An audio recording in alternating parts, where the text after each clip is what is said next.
사두개인들로 대답할 수 없게 하셨다함을 바리새인들이 듣고 모였는데 그 중에 한 율법사가 예수를 시험하여 묻되 선생님, 율법 중에서 어느 계명이 크니까? 예수께서 이르시되 내 마음을 다하고 목숨을 다하고 뜻을 다하여 주 너의 하나님을 사랑하라 하셨으니 이것이 크고 첫째 되는 계명이요 둘째도 그와 같으니 내 이웃을 내 자신같이 사랑하라 하셨으니 이 두 계명이 온 율법과 선지자의 강령이니라. 바리새인들이 모였을 때 예수께서 그들에게 물으시되 너희는 그리스도에 대하여 어떻게 생각하느냐? 누구의 자손이냐? 대답하되 다윗의 자손이니이다. 이르시되 그러면 다윗이 성령에 감동되어 어찌 그리스도를 주라 칭하여 말하되 주께서 내 주께 이르시되 내가 내 원수를 내 발 아래 둘 때까지 내 우편에 앉아 있으라 하셨도다 하였느냐?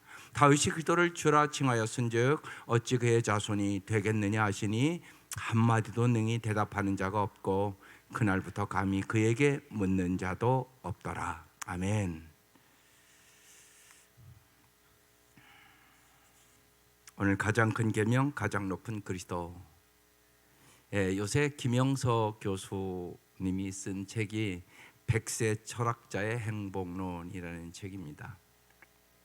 엊그제 서점에 갔더니 이 책을 그 서점 목사님이 한 권을 줘서 봤습니다. 서문에 이렇게 써 있습니다. 호주의 한 목사님이 옛날에 자기 평양에 중학교 다닐 때 왔는데 설교 후에 내가 여러분을 위하여 수수께끼 하나를 남기고 가는데 맞히는 사람은 상을 주겠다고 그렇게 이제 얘기를 하고 세상에서 제일 강한 것이 무엇입니까? 그렇게 이제 질문을 하고 가셨다고 합니다. 일주일 후에 교장 선생님이 시상을 했습니다. 1등 김영석 교수님이 받았을까요? 못 받았을까요? 못 받았습니다. 세상에서 가장 제일 강한 것은 사랑입니다.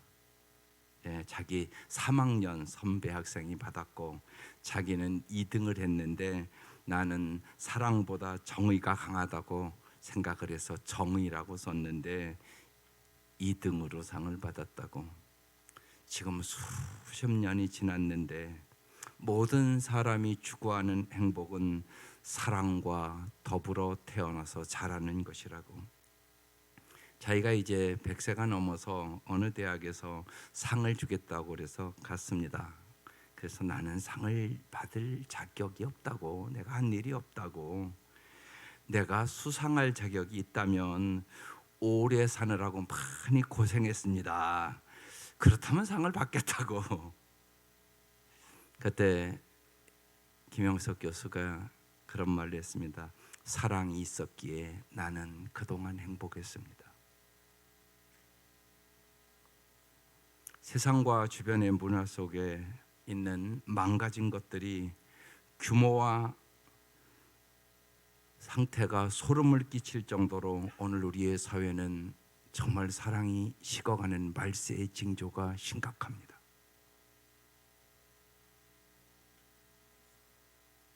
망가진 몸이 많고요. 또한 망가진 부부관계가 엄청나게 많고요. 망가진 가정이 엄청나게 많고요. 망가진 우정도 많고요. 이제 번영도 아마 망가지게 될 것입니다.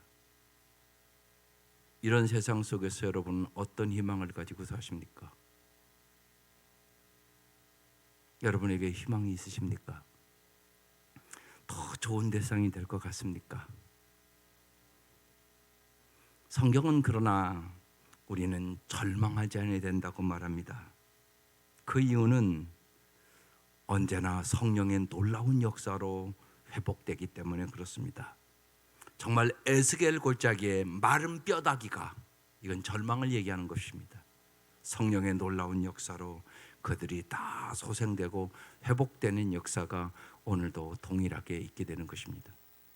오늘 말씀 여러분 신앙생활에서 가장 중요한 말씀입니다. 신앙생활 한마디로 얘기하면 하나님 사랑하고 이웃 사랑하는 겁니다.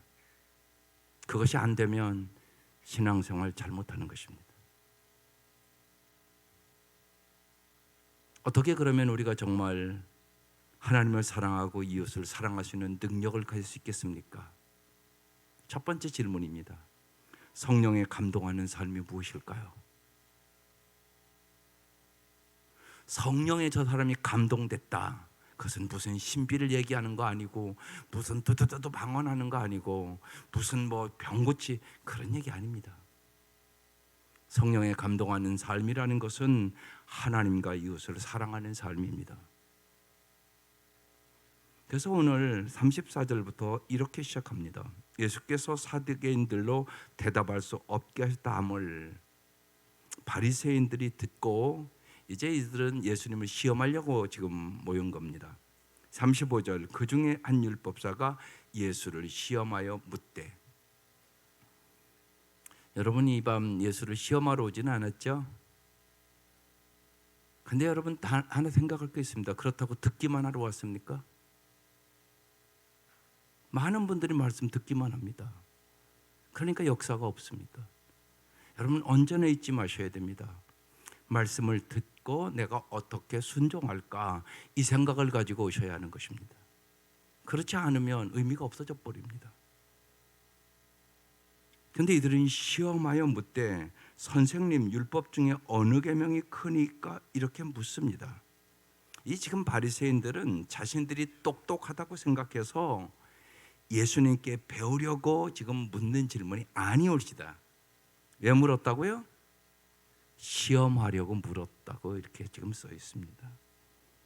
그러니까 교만한 바리새인들의 모습입니다. 우리가 신앙생활하면서 언제나 잊지 마셔야 됩니다. 여러분은 교만합니까? 안 교만합니까? 내가 교만하다고도 생각하지 않습니까? 여러분 자신이 어떻다고 생각합니까? 이게 참 중요합니다. 여러분 신앙생활이라는 것은 정말로 나의 교만을 죽이는 겁니다. 인간은 하나님 보시기에 다 교만합니다. 왜요? 하나님이 없는 것처럼 살아가는 사람들이 너무 많으니까. 하나님을 전적으로 의지하지 않는 성도들이 훨씬 많습니다. 하나님보다 돈 의지합니다. 권력 의지합니다. 명예 의지합니다. 사람 의지합니다. 자식 의지합니다. 숭산 대선사라는 분이 이제 불교 쪽의 책인데 이혜인 수녀가 추천을 해서 그 책을 읽어봤습니다. 책 제목이 오직 모를 뿐입니다. 그 책의 서문에 온전한 깨달음이란 무엇이라고 생각하십니까? 이것이 질문입니다. 여러분 온전한 깨달음이라는 게 뭡니까? 오직 모를 뿐입니다. 이게 대답입니다. 여러분 잘 생각해 보십시오. 우리가 아는 게 뭐 그렇게 있습니까? 여러분이 태어난 날을 여러분이 정한 것입니까? 죽을 날을 아십니까? 또한 정말 내 마음을 다 알고 있습니까? 내가 어떤 환경을 만났을 때 내가 어떻게 변할 것이라고 여러분이 아십니까? 성경은 베드로가 몰라서 예수님이 3번 부인했다고 써 있습니다. 그게 우리의 모습인 것입니다. 정말로 오직 모를 뿐입니다. 성경은 그것을 명확하게 우리에게 얘기합니다. 주는 그리스도요 살아계신 하나님의 아들입니다. 베드로가 고백합니다. 베드로가 한 겁니까? 성경은 아니라고 얘기합니다. 주님이 가르쳐줘서 알았다고 얘기합니다. 오늘 여러분이 지금 예수를 아는 거 여러분이 아신 겁니까? 아니오시다. 주님이 가르쳐줘서 지금 그 수준으로 아는 것입니다. 아마 날이 갈수록 많이 배워야 할 것입니다. 오늘의 말씀에서 엄청나게 중요한 말씀이란 말입니다. 신앙생활의 가장 중요한 것, 그것은 관계인데 하나님과의 사랑의 관계, 그리고 하나님의 그 사랑을 받아서 정말 인간을 사랑할 수 있는 관계가 됐을 때 이것이 정말 신앙생활을 잘하는 것이라고 성경은 얘기하고 있는 것입니다. 언제나 이 말씀에 부딪힐 때마다 양심의 가책이 옵니다. 마음을 다하고 목숨을 다하고 뜻을 다하여 주님을 사랑해 본 적이 있으십니까?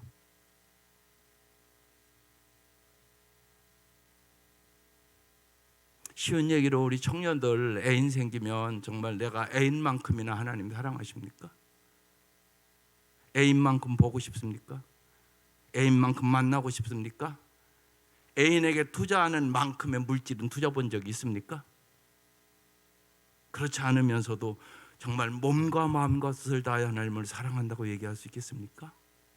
그러면 그렇게 사랑하게 해달라고 기도는 하십니까? 솔직히 기도도 안 하면 문제가 있는 거잖아요. 이건 말씀이 이렇게 명확한데, 그래서 양심의 가책을 받는 겁니다.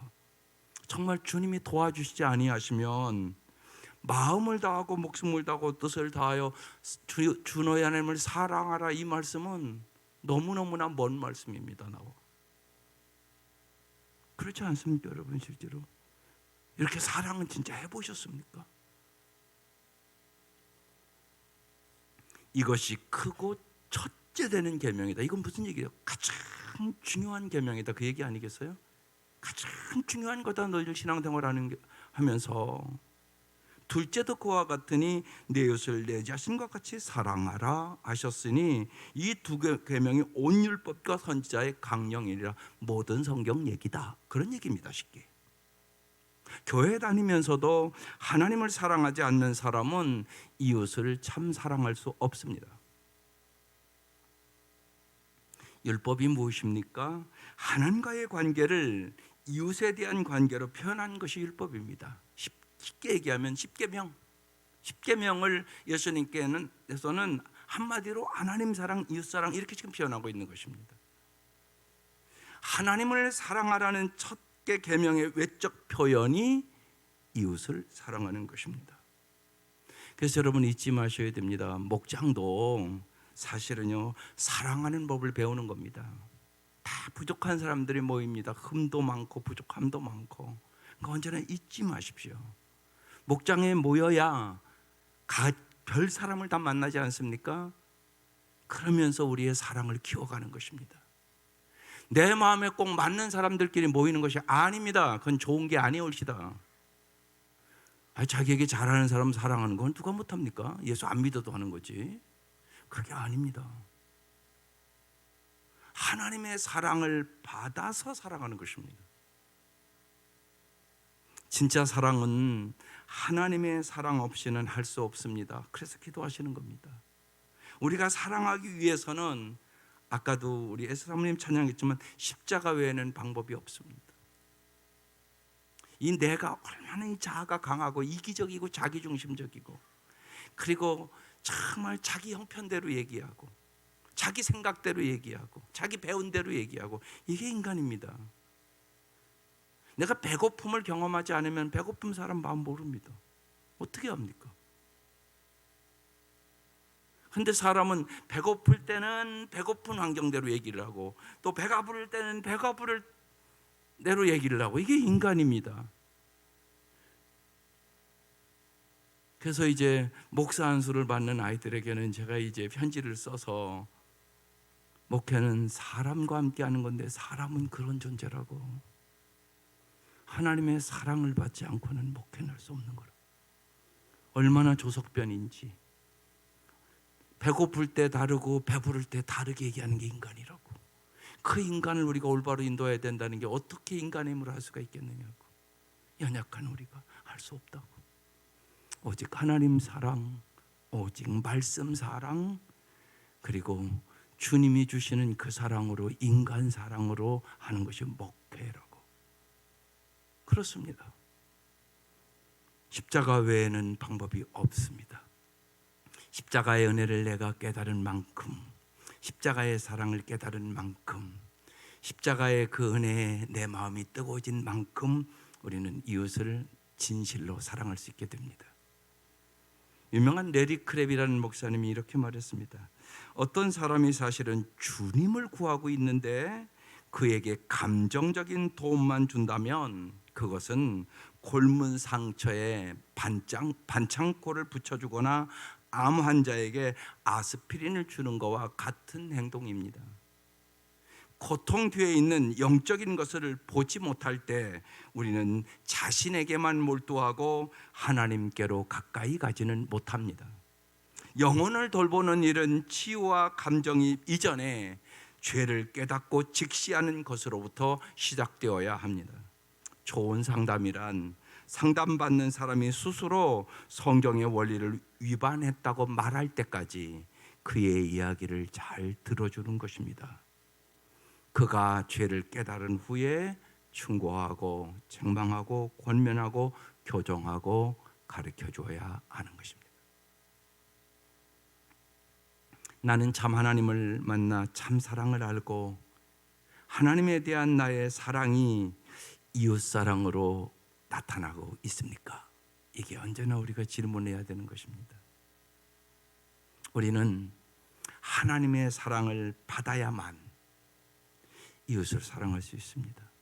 그래서 반드시 하나님 앞에 멈추어 서서, 여러분이 반드시 핸드폰을 충전시키려면 쓰지 않고 꼽아놓고 좀 두어야 되잖아요. 똑같습니다. 반드시 여러분이 하나님 앞에 홀로 하나님의 사랑을 충전받는 시간을 반드시 가져야만 여러분이 어떤 일을 할 때 참 사랑을 가지고 갈 수 있게 되는 것입니다. 이게 안 되면 여러분의 힘과 여러분의 노력과 여러분의 지식으로 하다가 낙심하고 절망하고 일은 열심히 하는 것 같은데 사랑을 잃어버리게 되는 것입니다. 그것은 헛수고가 되는 것입니다. 여러분, 사랑한다면 여러분이 정말로 주어야 할 것이 뭐라고 생각하십니까? 여러분, 자식들을 사랑하기 때문에 뭘 주십니까?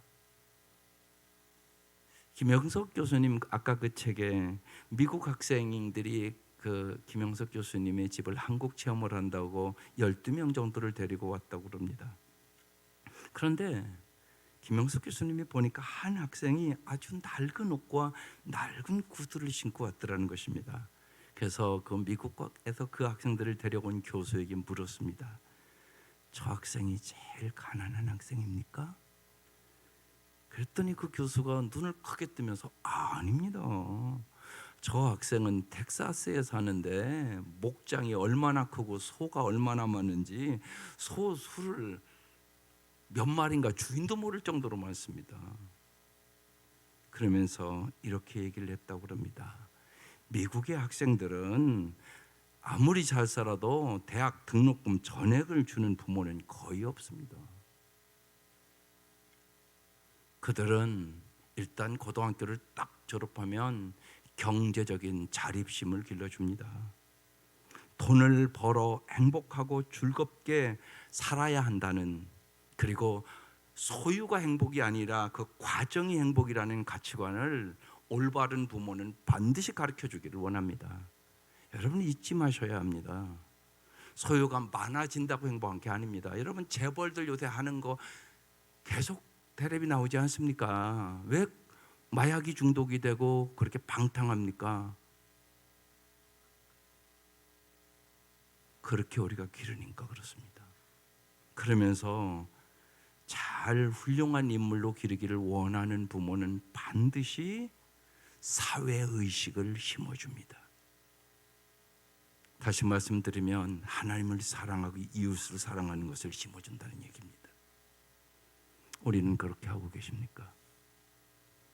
우리 한국 부모는 그런 면에 많이 결혼하면 막 집도 사줘야 되는 줄 알고 못 사주면 부모가 미안해하고, 여러분 그게 무슨 기독교 사고입니까? 근데 그런 부모들이 너무 많아요. 우리의 사고방식이 잘못된 겁니다. 그래서 성경적인 사고를 잘 가지셔야 됩니다. 제일 중요한 것은 여러분, 자녀들을 정말 잘 기르는 건, 여러분이 정말 사랑한다는 게 뭡니까? 제일 중요한 것은 여러분이 인격인 성숙을 가르쳐 줘야 됩니다.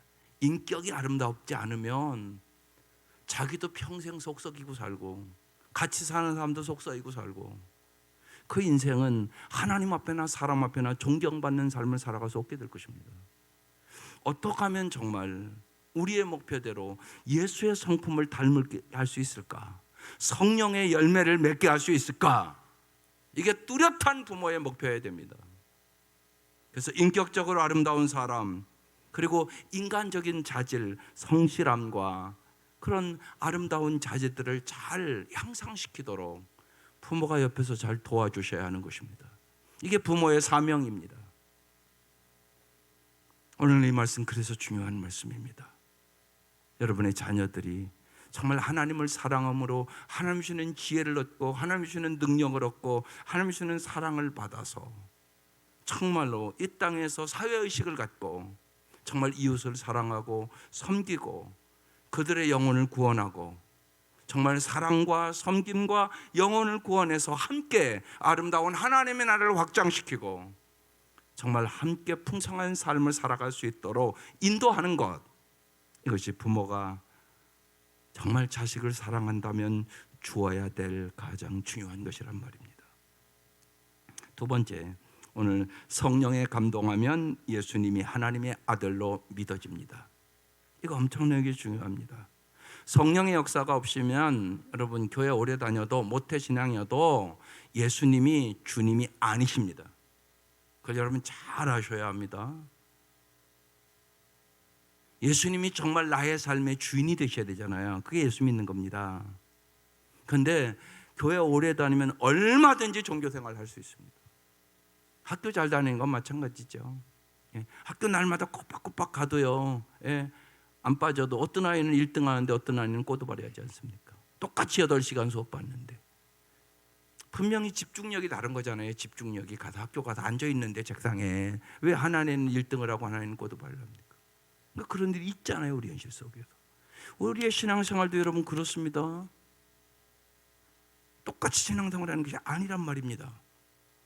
정말 예수를 점점 깊이 알아가고 사랑하고 정말 주님의 진리의 말씀이 내 속에 들어와 참다운 자유를 얻는가 하면 그냥 매주 교회 오긴 오는데 정말 예수가 누군가를 모르는 아이들이 많을 수 있다는 얘기입니다. 그걸 여러분 교회에서도 최대한 노력을 해야 되지만 부모가 최대한의 노력을 해야 됩니다. 그게 제일 중요한 일이기 때문에 그렇습니다. 오늘 41절 바리새인들이 모였을 때 예수께서 그들에게 물으십니다. 언제나 참 주님은요 그냥 딱 대답을 하지 않고 물으십니다. 이것이 여러분 교육의 방법에 엄청나게 중요한 방법입니다. 예수님 진짜 물어보라고요. 물어보는 거예요. 자녀들에게 너는 예수를 정말 누구라고 생각해? 물어봐야죠. 그래야 걔가 진짜 알고 있는지 모르는 건지 알 수 있는 거잖아요. 내가 혼자 그냥 가르치고 물어보지도 않으면 걔가 아는지 모르는지 이해받았는지 어떻게 알겠어요? 물어보셔야 돼요. 예수님 꼭 그렇게 교육을 하십니다. 물었어요. 그러니까 너희는 그도에 대하여 어떻게 생각하느냐? 누구의 자손이냐? 이렇게 물었어요. 그랬더니 이들이 다윗의 자손이니이다 이렇게 대답했어요.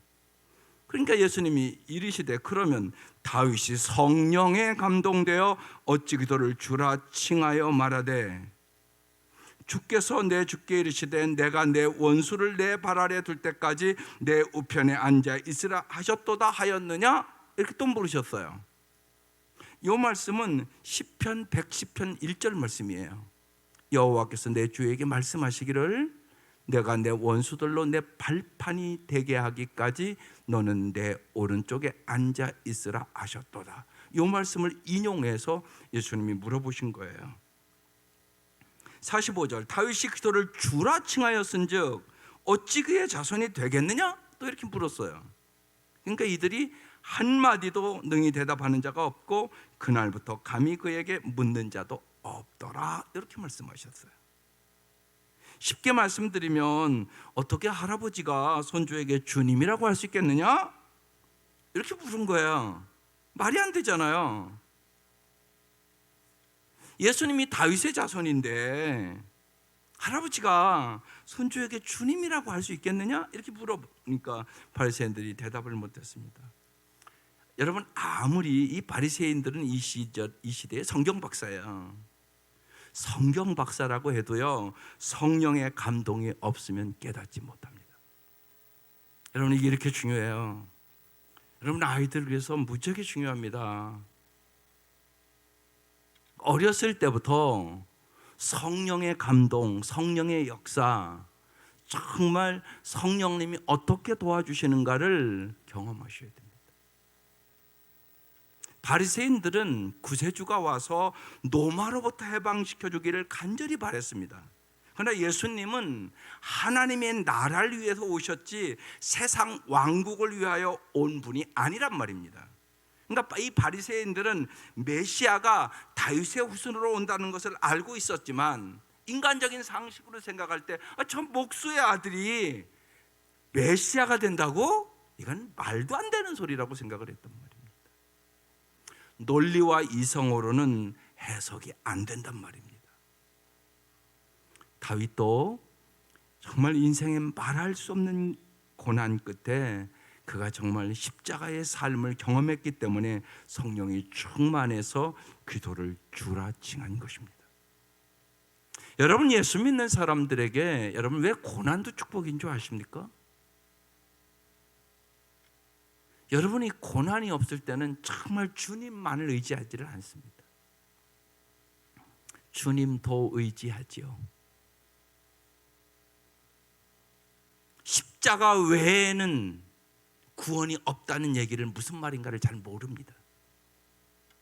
내가 얼마나 큰 죄인인가를 깨달은 사람만 그 말씀이 확신 가는 거 아니겠어요? 내가 죄인인가도 가슴에 깨달아지질 않는데 저 십자가가 무슨 의미가 있습니까? 정말 나는 먹빛보다 더 검은 죄악을 갖고 있어서 나는 내 힘으로는, 내 노력으로는, 내 선함으로는, 내 행위로는 도저히 구원받을 방법이 없다는 사실을 깨달은 사람만이 십자가 외에는 구원이 없다고 얘기하는 것이에요. 여러분, 그러십니까? 십자가 외에는 자랑할 것이 없고 구원이 없다고 믿습니까? 이 확신이 반드시 있어야 되는 것이에요. 성령에 감동될 때 이것이 아주 확신으로 오는 것이에요. 하나님의 말씀이 믿어지는 것이에요. 십자가의 도가 그래서 멸망하는 자들에게는 어리석게 보이나 구원을 받은 우리에게는 하나님의 능력이 되는 것이에요. 이게 성령이 하시는 일이에요. 그래서 기도하셔야 되는 거예요. 여러분이 설득해서 되는 게 아니에요, 자녀들도. 그래서 정말 성령이 충만하기를, 성령님 도와주시기를, 성령님께서 친히 가르쳐 주시기를, 성령님께서 내 입술을 사용해 주시기를 기도해야 하는 것입니다. 세 번째, 성령에 감동하는 사람은 때에 순종합니다. 43절에 다시 보면 이르시면 그러면 다윗이 성령에 감동되어 어찌 기도를 주라 칭하여 말하되 주께서 내 주께 이르시되 내가 내 원수를 내 발 아래 둘 때까지. 여기 때까지라는 단어가 중요한 단어입니다. 내 우편에 앉아있으라 하셨도다. 모든 것에는 하나님의 때가 있습니다. 내 마음대로 안 될 때, 고난의 때, 그런 때 우리는 나를 비우고 내 욕심을 내려놓아야 하는 것입니다. 내 배우자, 내 자녀, 내 물질을 주님의 발 아래 다 내려놓아야 여러분 주님의 역사가 일어나게 되는 것입니다. 나는 주님이 처리하실 때까지 성령의 감동으로 힘들어도 주님의 말씀을 부여잡고 정말 하나님을 사랑하고, 정말 이게 사랑이 안 되지만 하나님의 사랑을 받아 내가 사랑하고 섬기고 인내할 때 하나님은 때 반드시 역사한단 말입니다. 이게 중요하단 말이에요. 하나님을 사랑하고 이웃을 사랑해야 역사가 일어나요. 내 남편이 구원이 안 된다고요? 그럼 진짜 생각해 보세요. 오늘 이 말씀대로 몸과 마음과 뜻을 다해 내가 하나님을 사랑하는가? 여기서부터 이제 문제가 와요. 그게 안 되면 내 남편도 사랑 안 돼요. 어지간히 말 안 듣는 남편이 무슨 사랑이 되겠습니까? 의사소통도 안 되는 남편이 무슨 사랑이 되겠습니까? 속만 시키는 남편이 무슨 사랑이 되겠습니까? 안 되는 것이 당연합니다. 당신의 능력으로 할 수 없습니다. 아니, 사랑도 못하는데 무슨 구원을 합니까? 말이 안 되는 소리지 않습니까? 그렇게 연결이 되는 겁니다. 꼭 잊지 마셔야 합니다. 하나님의 때가 있습니다. 그때까지 너는 정말 몸과 마음과 뜻을 다하여 하나님의 사랑, 십자가의 사랑을 알아. 그리고 너도 십자가에 못 박아 너를. 나는 죽고 예수로 사는 법을 배워. 그리고 정말 하나님의 사랑을 받아서 네 남편을 예를 들면 사랑이 안 되는 남편이지만 하나님의 사랑을 네가 사랑하고 섬기고 기도하고 성령의 역사를 하면 된다. 구원이 된다. 이렇게 말씀하시는 거예요. 말씀이 무지하게 중요한 말씀이에요. 하나님을 사랑하고 이웃을 사랑하는 거 내 힘으로는 안 된다. 성령의 역사로 된다. 하나님의 때에 반드시 하나님은 우리의 소원을 이루어 주기를 원하세요. 그게 하나님의 뜻입니다. 율법의 완성은 사랑입니다. 때가 될 때까지 정말 예수님처럼 하나님 우편에 앉기를 기도하고 하나님의 사랑과 이웃 사랑은 내 옆에 사람을 사랑하는 것임을 잊지 마셔야 합니다. 하나님의 사랑이 내 삶의 자리에서 나타나야 하는 것입니다. 여러분이 잘 아는 얘기를 하나 하겠습니다. 여러분 잘 아는 얘기예요. 근데 무척이 중요한 얘기입니다. 언제나 러시아의 데모노 톨스토이는 평생 동안 3가지 질문을 가슴에 품고 살았다고 합니다. 예, 저 그림이 있어서 딱 띄우라고 그랬습니다. 첫째, 이 세상에서 가장 중요한 때는 언젠가? 여러분 언제가 중요합니까? 자꾸 내일만 바라보고 사십니까? 앞으로 돈 많이 벌으면 출세하면 그때 가서 행복할 것이라고 생각하십니까? 아니라고 얘기하는 것입니다. 이 세상에서 가장 중요한 때는 언제입니까? 여러분 크게 대답을 해 주셔야죠. 언제십니까? 지금 이 순간입니다. 내일은 내 날이 아니올시다. 어제는 지나간 날이 올시다. 오늘만이 내 날입니다. 지금 이 순간이 가장 중요한 때입니다. 둘째, 이 세상에서 가장 중요한 사람은 누굽니까? 누구십니까? 네, 지금 내 곁에 있는 사람입니다. 그 사람을 사랑으로 승리하는 겁니다. 우리가 사랑이 없으니까 주님의 사랑을 받아서 성령의 감동을 받아서 내 힘으로 안 되니까 성령의 능력으로 그렇게 가는 것입니다. 예, 지금 내 곁에 있는 사람이 중요한 사람입니다. 날마다 만나는 사람이 소중한 사람입니다. 셋째, 이 세상에서 가장 중요한 일은 무엇입니까? 시작. 지금 내 곁에 있는 사람을 위해 좋은 일을 하는 것. 오늘 말씀을 하면 뭐 하는 거? 사랑하는 거. 사랑하는 거. 여러분 잘 생각하세요. 중요한 얘기입니다. 톨스토이가 어떻게 이런 생각을 했을까요? 계기가 있었습니다. 톨스토이가 여행 중에 한 주막집에 머물게 되었는데 그 주막집에 몸이 아픈 딸 아이가 있었습니다.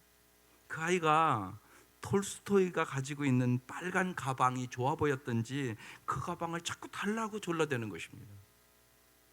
톨스토이는 그 빨간 가방에는 짐이 자기 여러 가지 필요한 것이 들어있고 지금은 여행 중이라 줄 수가 없으니 여행을 마치고 돌아가는 길에 다시 들러서 너에게 주겠다고 아이에게 약속을 했습니다.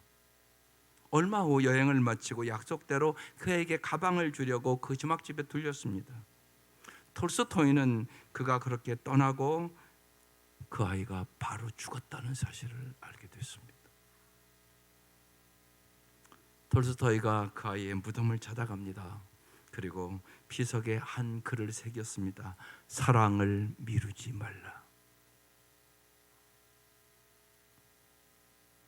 내일은 사랑하고 싶어도 사랑할 수 없을지도 모릅니다.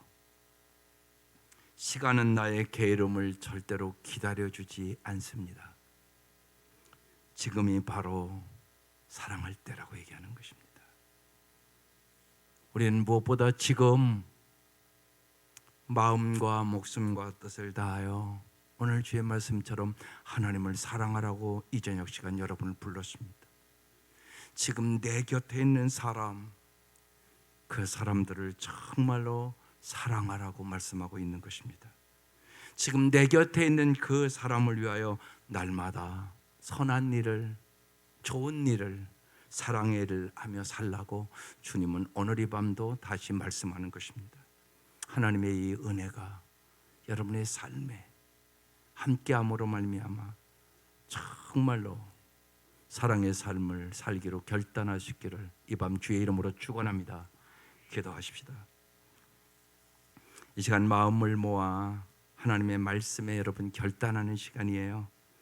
하나님을 사랑하고 이웃을 사랑하는 공동체, 정말 가정 공동체, 목장 공동체, 교회 공동체가 될 수 있도록 온 세상의 주님을 모신 공동체답게 우리가 정말로 넓은 마음으로 세상을 품고 정말로 세상의 죄악에 빠진 사람들을, 정말로 이 악한 문화에 빠진 사람들을 품고 사랑하고 그들의 영혼을 구원해낼 수 있도록